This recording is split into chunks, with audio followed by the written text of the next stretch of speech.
आज यानी कि 28 अगस्त को आपकी काउंसलिंग स्टार्ट होने वाली है आयुष की।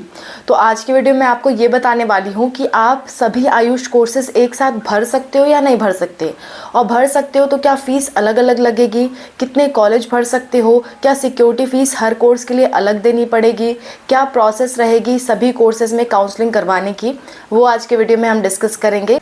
सो let's start the video.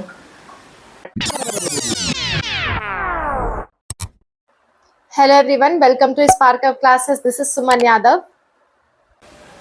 Ayush counselling दो होती है बच्चों, एक होती है ऑल इंडिया काउंसलिंग, दूसरी होती है स्टेट काउंसलिंग। स्टेट काउंसलिंग अभी किसी भी स्टेट की स्टार्ट नहीं हुई है, अभी सिर्फ और सिर्फ ऑल इंडिया काउंसलिंग स्टार्ट हो रही है, वो भी आज से स्टार्ट हो रही है, यानी कि 28 अगस्त से। ठीक है, 28 अगस्त से आज से स्टार्ट होगी। हो सकता है शाम से स्टार्ट हो। जनरली जो ये सब प्रोग्राम्स होते हैं 5 बजे से जनरली स्टार्ट होते हैं, पर अभी कोई टाइम दिया नहीं गया है, तो आप शाम तक वेट करके ज़रूर देखना। ठीक है, जब भी आ जाता है हम लोग एक शॉर्ट वीडियो के थ्रू आपको इन्फॉर्म कर देंगे कि काउंसलिंग स्टार्ट हो गई है। क्लियर? अच्छा, सो काउंसलिंग के लिए आपको किन बातों का ध्यान रखना है वो मैंने इस वीडियो में बता दिया है बच्चों। इस वीडियो में मैंने सभी रूल्स बता दिए हैं A to Z। लंबी वीडियो है, लेकिन इसके बाद आपको कुछ भी और देखने की ज़रूरत नहीं पड़ेगी, सारे रूल्स आपको समझ में आ जाएंगे। दूसरी बात ये, अगर आप बैन से रिलेटेड बचना चाहते हो, क्योंकि बहुत सारे बैन के नियम भी हैं, तो आप ये वीडियो देख लेना। बैन से रिलेटेड मैंने सारी चीज़ों से सतर्क कर दिया है आपको, वरना आयुष काउंसलिंग से आप बैन हो जाओगे। दोनों ही वीडियो का लिंक आपको लास्ट में मिलेगा। फिलहाल हम टॉपिक पे आते हैं। टॉपिक हमारा ये है कि क्या BHMS, BAMS, BUMS, BSMS और जो B फार्मा आइत्रा है, इसकी काउंसलिंग हम एक साथ करवा सकते हैं? तो आंसर है बच्चों हाँ, आप एक साथ चाहे जितने कोर्सेज भर सकते हो। क्या प्रायोरिटी आपको रखनी चाहिए वो भी एक बार मैं डिस्कस करूँगी आपसे। फीस की भी डिस्कशन करेंगे, हर एक चीज़ डिस्कस करेंगे सारे कोर्सेज से रिलेटेड। देखो बच्चों, होता क्या है, किसी बच्चे के मार्क्स मान लो 550 हैं, ठीक है, तो चांसेस हैं कि हो सकता है लास्ट राउंड तक उसको BAMS मिल जाए। हो सकता है एक बार बच्चा ज़रूर चांस लेना चाहता है, लेकिन वो रिस्क नहीं लेना चाहता कि पूरी काउंसलिंग ख़त्म हो जाएगी तो हमारा BHMS भी चला गया, हमारा BUMS भी चला गया BAMS के चक्कर में, है ना। तो आप क्या करो, आप मतलब प्रेफरेंस ऐसी भरो कि 2-4 तरह के कोर्सेज भरो, ताकि ये नहीं तो ये मिल सके, ये नहीं तो ये मिल सके। पर कॉलेजेस वही भरना जो आपको चाहिए हो, वरना आपके पैसे नुकसान जा सकते हैं। ठीक है, तो इन सभी कोर्सेज़ की BAMS, BHMS, BUMS, BSMS और B फार्म आयुर्वेदा, इन सब की काउंसलिंग आपकी एक साथ होने वाली है। ठीक है, तो आप इन सब को एक साथ भर सकते हो, और सबके लिए एक ही फ़ीस लगेगी, अलग से फ़ीस नहीं लगेगी।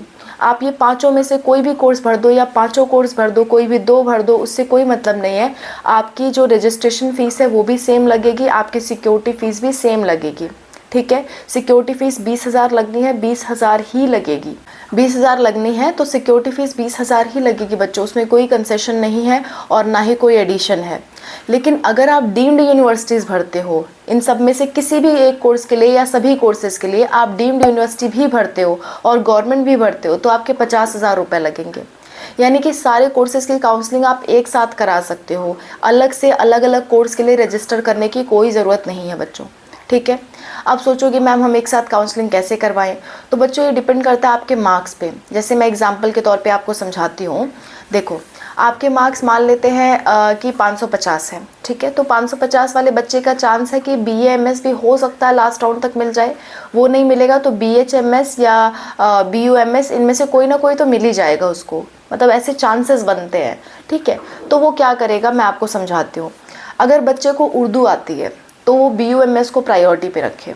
अगर बच्चे को उर्दू नहीं आती है, उसे संस्कृत वगैरह आता है, तो वो BAMS को प्रायोरिटी पे रखे। क्योंकि बच्चों BAMS में ना थोड़ा बहुत संस्कृत वगैरह पढ़ाया जाता है, संस्कृत की चीज़ें पढ़ाई जाती हैं, और BUMS में थोड़ा बहुत उर्दू की चीज़ें पढ़ाई जाती हैं।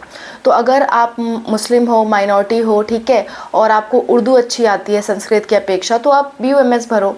और अगर आप हिंदू हो और आपको संस्कृत अच्छी आती है, उर्दू बिल्कुल नहीं आती है, तो आप BAMS भरो। इसमें कहीं कोई रिलीजियस वाली बात नहीं है, बस मैं समझाने के लिए कह रही हूँ। अगर किसी मुस्लिम बच्चे को संस्कृत आती है तो बिल्कुल BAMS भी कर सकता है, इसमें कोई रोक टोक नहीं है। ठीक है, बस थोड़ा बहुत आपको आना चाहिए ताकि आपको चीज़ें समझ में आए। ऐसा ना हो कि आप कॉलेज ले लो और बाद में जाके आपको समझ ही नहीं आ रहा कोर्स में क्या चल रहा है। ठीक है, अच्छा, अब देखो, मान लो प्रायोरिटी ऑर्डर एक बार बता देती हूँ। मान लो आपने BAMS पहले भरा, ठीक है। BAMS पहले भरा, BAMS क्या आपकी प्रायोरिटी थी कि आपको काश BAMS मिल जाता, क्योंकि BAMS में बच्चों सर्जरी भी अलाउ होता है। ठीक है, तो सारे लोग चाहते हैं कि BAMS कर पाए। BAMS अच्छा कोर्स है, इन सभी कोर्सेज में से सबसे टॉप लेवल का कोई कोर्स है तो वो BAMS है। तो BAMS अच्छा कोर्स है, सब लोग चाहते हैं कि BAMS का कॉलेज मिल जाए। तो आप शुरुआत में कुछ कॉलेज BAMS के रखोगे, कम से कम 7-8 कॉलेज आप BAMS के रखोगे। ठीक है, उसके बाद अगर आपकी प्रायोरिटी BUMS है तो 7-8 कॉलेज आप BUMS के रखोगे। उसके बाद आपकी प्रायोरिटी होनी चाहिए BHMS। अगर आपको BUMS मतलब उर्दू नहीं आती है तो ये BUMS को लास्ट में रखना, डिपेंड करता है आपको क्या आता है। ठीक है, संस्कृत आता है तो पहले BAMS रख दो, और उर्दू बिल्कुल नहीं आती है तो उसके बाद BHMS रखो, और उर्दू आती है तो BAMS के बाद BUMS रखो, उसके बाद आप BHMS रखो। ठीक है, ये आपके नॉलेज पे भी डिपेंड करता है। मतलब 8-10 कॉलेज 8-10 कॉलेज 8-10 कॉलेज ऐसे करके आपको भरना है, और लास्ट में बी फार्मा के कॉलेजेस आप भर सकते हो। एक ही कॉलेज है बी फार्मा का। बी फार्मा आयुर्वेदा के बारे में आप डिटेल में जानना चाहते हो बच्चों तो कमेंट ज़रूर करना। ये भी एक बहुत अच्छा कोर्स है, बहुत अच्छी जगह से हो रहा है, और इसमें भी करियर अपॉर्चुनिटीज़ काफ़ी अच्छी हैं। इससे आप डॉक्टर तो नहीं बनते हो, लेकिन करियर अपॉर्चुनिटीज़ बहुत अच्छी है इसमें। ठीक है, क्योंकि आप जानते हो आजकल आयुर्वेद का ज़माना है, आयुर्वेद की मेडिसिन बहुत चल रही हैं, हर कोई नेचुरल मेडिसिन यूज़ करना चाह रहा है। तो आपका जो बी फार्मा आयुर्वेदा वाला कोर्स है ना, आजकल बहुत ट्रेंडिंग में है। तो इसके बारे में आप डिटेल में जानना चाहते हो तो ज़रूर आप बताना, और अगर आपके मार्क्स कम है तो आप बी फार्मा आयुर्वेदा के बारे में सोच सकते हो। ठीक है, अच्छा आगे बात कर लेते हैं। ये मैंने प्रायोरिटी ऑर्डर लगभग आपको बता दिया।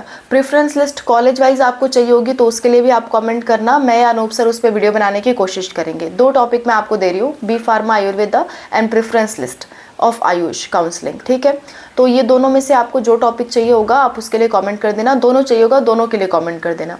ठीक है, फिलहाल हम आगे की बात करते हैं। तो मैंने एक बात तो क्लियर कर दी कि सारे के लिए आप काउंसलिंग एक साथ करा सकते हो, कोई अलग से रजिस्ट्रेशन फीस देने की ज़रूरत नहीं है। इन 5 कोर्सेज में आप एक साथ काउंसलिंग करा सकते हो। 5 कोर्सेज के लिए सेम सिक्योरिटी फीस लगेगी। बस अगर आप डीम्ड चूज़ कर लेते हो तो आपको 50,000 रुपये देने पड़ेंगे। ठीक है, 20 की जगह आपको 50,000 रुपये देने पड़ेंगे।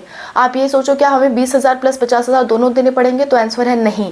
अगर आप गवर्नमेंट और डीम्ड दोनों चूज़ कर रहे हो तो आपको सिर्फ 50,000 देने हैं, 20,000 अलग से नहीं देने होंगे उस केस में। ठीक है, सो ये बात मैंने आपको समझा दी।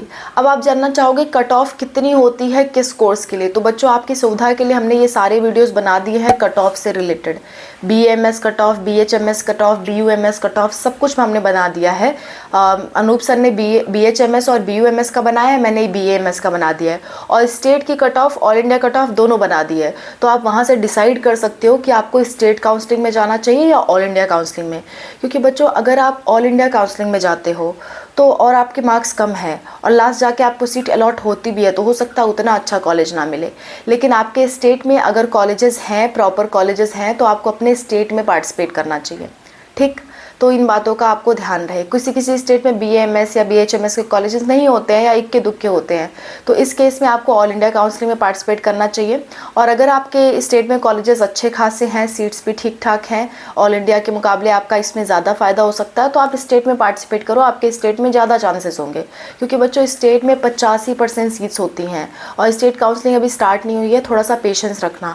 वहाँ भी आपको सिक्योरिटी फ़ीस अलग से देनी होगी बच्चों, तो अपने पैसे भी सोच समझ के खर्च करना। और ये जो पैसे आप सिक्योरिटी मनी दे रहे हो ना, आप काउंसलिंग कैंसिल करोगे तो उसके भी पूरा काउंसलिंग ख़त्म हो जाएगा, उसके भी 1-2 महीने बाद आएगा, यानी बहुत टाइम है आपके पैसे वापस आने में।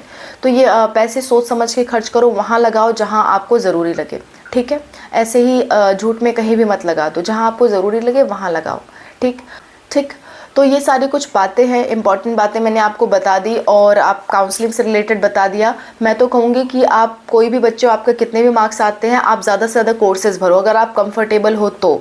ठीक है, कम से कम BAMS BHMS भरो, और जिसको उर्दू आती है तो BUMS BHMS भरे। BHMS कॉमन है, BHMS कोई भी कर सकता है, इसमें उर्दू या ये सब आने की कोई बात नहीं है। आपको जो भी आता है आप उस लैंग्वेज से कर सकते हो। ठीक है, उसमें कोई प्रॉब्लम नहीं आएगी। इंग्लिश सब में होता है, ऐसे नहीं है कि मतलब पूरा कोर्स संस्कृत में या पूरा कोर्स उर्दू में कराया जाएगा। दोनों में इंग्लिश में ही होता है, बस कुछ कुछ पार्ट उर्दू का, कुछ कुछ पार्ट आपको संस्कृत का पढ़ना होता है। ठीक है, so this is all about the video. I hope everything is clear to everyone. ठीक है, कोई दिक्कत कोई परेशानी होती है कमेंट्स में ज़रूर मेंशन करना। मैं और अनूप सर आपकी हेल्प के लिए हमेशा तैयार हैं। और बच्चों, हमारी एक प्लेलिस्ट है नीट यूजी की प्लेलिस्ट, उसमें आपको काउंसलिंग की लगातार हर एक अपडेट मिलती रहेगी। वो प्लेलिस्ट आप बार बार चेक करते रहा करो, कोई भी अपडेट हो उसे देख लिया करो, क्योंकि सब आपके काम की वीडियोज़ वहाँ पड़ती हैं। उस प्लेलिस्ट में और कोई वीडियोज़ नहीं पड़ेगी, सिर्फ और सिर्फ नीट से रिलेटेड वीडियोज़ ही पड़ती है। तो उस प्लेलिस्ट को आप सेव रखो। प्लेलिस्ट का लिंक आपको डिस्क्रिप्शन में मिल जाएगा और इस वीडियो के लास्ट में भी मिल जाएगा। ठीक है, उसी प्लेलिस्ट में ये सारे वीडियोस डालती हूँ, तो आप प्लेलिस्ट में एकदम नीचे चले जाओगे तो ये सारे लेटेस्ट वीडियोस आपको मिलेंगे। ठीक है, so this is all. Thank you so much for watching. Bye, take care, wish you all the best for your counselling. सतर्क रहना, कोई गड़बड़ी मत करना, क्योंकि गलती यहाँ पे करेक्ट नहीं की जा सकती, करेक्शन विंडो ओपन नहीं होती है। ठीक है, थैंक्स फॉर वॉचिंग, बाय।